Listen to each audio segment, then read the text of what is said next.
Welcome to this new part in serving God. Back to the basics. In this lesson, we are going to be looking at keeping your purpose. Never forget the Great Commandment, part 1. Ooh, it's new. Okay, so living by the law of love is the bottom line to real Christianity. You can't have love and not have a real walk with God, because hatred always has a way of causing division. No matter where you are, if you hate something, it's going to divide something. So let's look at what the scriptures say about love. We're going to look at Matthew 22, 36 through 40 in the New Living Translation. And it says, starting with verse 36, "Teacher, which is the most important commandment in the law of Moses?" Now, these were the disciples asking Jesus this. So, continuing on with verse 37, Jesus replied, "You must love the Lord your God with all your heart, all your soul, and all your mind. This is the first and greatest commandment. A second is equally important. Love your neighbor as yourself. The entire law and all the demands of the prophets," and there were a lot of prophets, "are based on these two commandments." So what is the greatest commandment? The greatest commandment that we have is to love the Lord our God with all of our heart, our soul, and our mind. For lack of words, pretty much everything. We're supposed to love God with all we are.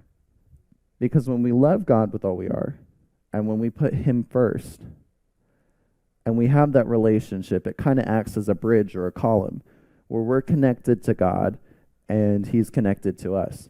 And when our focus is on that, if anything else happens, people come and go, situations in life happen, things get removed, things get replaced, things get destroyed, yada, yada, yada, pretty much just life.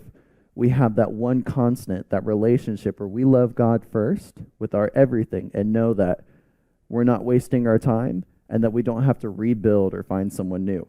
So what two commands make up the great commandment? Love. And those two commandments are love the Lord your God with all your heart, soul, and mind, and to love your neighbor as yourself. So now we're going to look at 1 Corinthians 13, 1 through 8, also in the New Living Translation. And it says, "If I could speak all the languages of earth and of angels," that's a lot of languages, "but I didn't love others, I would only be a noisy gong or a clanging cymbal. If I had the gift of prophecy, and if I understood all of God's secret plans and possessed all knowledge, pretty much the smartest person ever, and if I had such faith that I could move mountains, but didn't love others, I would be nothing. If I gave everything I had to the poor, whether I'm rich or whether I'm, not so rich, and even sacrificed my body, I could boast about it. But if I didn't love others, I would have gained nothing. Love is patient and kind. Love is not jealous or boastful or proud or rude. It does not demand its own way. It is not irritable and keeps no record of being wronged. It does not rejoice about injustice, but rejoices whenever the truth wins out. Love never gives up, never loses faith, is always hopeful, and endures through every circumstance. Prophecy and speaking in an unknown languages and special knowledge will become useless, but love will last forever." Kind of sounds like a Hallmark movie, doesn't it? Love, love, love. Yep. So if we speak in tongues but do not walk in love, what are we?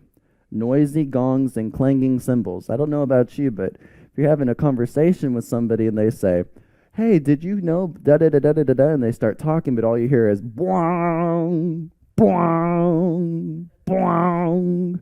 You're going to look at them and go, "I know you said something, but all I heard was the gong." So if we don't have love, that's pretty much what we're sounding, even if we can speak in tongues.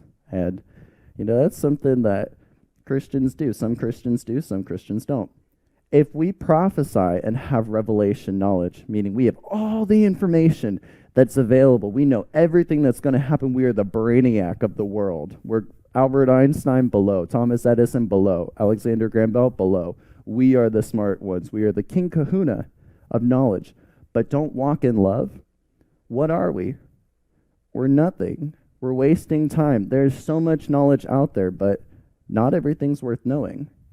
And if we don't have love, what's the point in knowing if it doesn't affect you? You know everything, but you don't have love.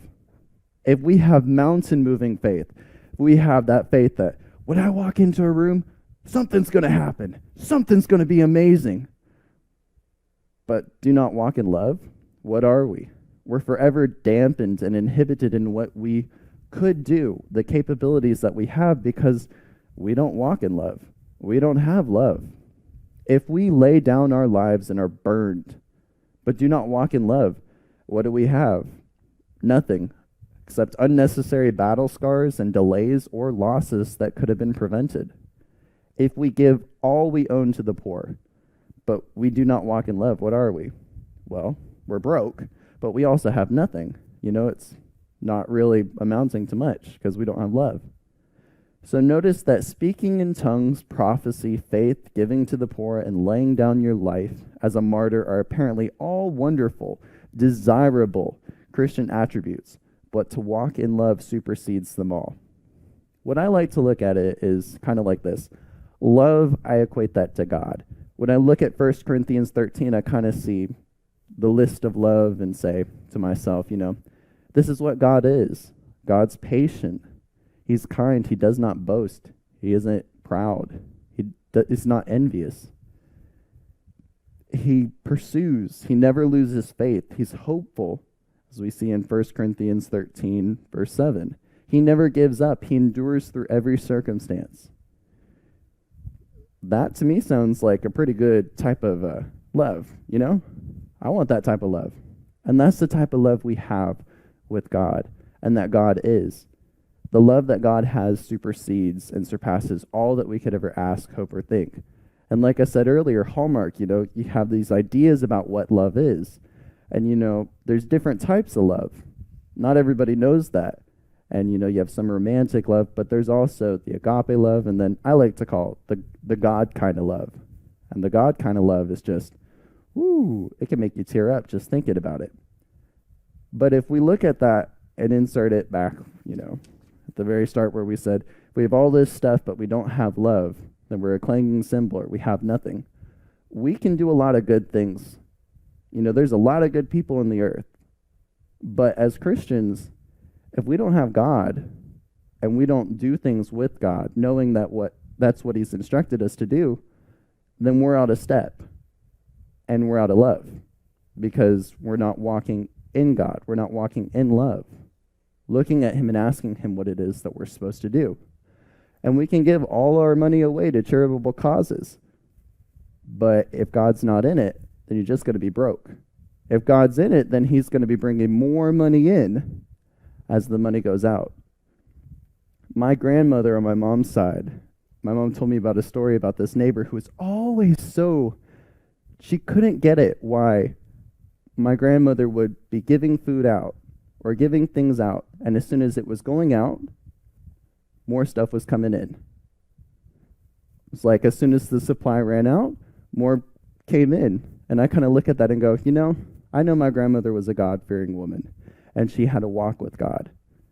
And I trust, that if God told her to do something, she'd do it. And my mom can back me up on that or tell different, but I think she'll back me up. But when you walk in things with God, when you live your life according, to what God says and how He says to do it, you walk in the timing and you walk in the love, knowing that no matter what happens, if you miss it, if you make it, whatever, you're still going to have that connection. Like I said earlier, that column with you and God. And nothing's ever going to be able to break that, because your love, your mind, your heart, your soul, it's all focused on God. So, describe the kind of love this passage is talking about. Okay, so if we think about how it would apply in our relationships, so our spouses, our children, our employers, our employees, our friends, our pastors, our fellow Christians, our churches, other races, and even our enemies, how can we apply this type of love? If we look at it, I kind of look at it as a servant's heart, doing everything for the master and him alone for what he has done for us. Meaning, if God tells you to do something, you do it. You don't necessarily have to like doing it, but you do it because he's asked you to do it. You don't have to like the person that God says, walk up and tell them, you look very nice today, or help them carry in their groceries, or help them with their presentation. You don't have to like them, but if God says to do something, you do it. Because you can do a lot of good things, but if you don't do the things, knowing that God has told you to do them, or that God's in it, then you're just wasting your time and doing nothing. So when we submit to God, and we submit to that type of love, that we're going to do whatever God says, regardless. And even though we can do good things, we're going to see what God says first about it before doing it. We make sure that we're walking step in step, hand in hand, and we're in love, and we're not nothing, and we don't have nothing. We have God. So, in our next session, we will begin to look at keeping our purpose, never forgetting the Great Commandment, Part 2. This concludes this segment of Back to the Basics on Serving God. I'm Mark Hertzfeld, and thanks for watching.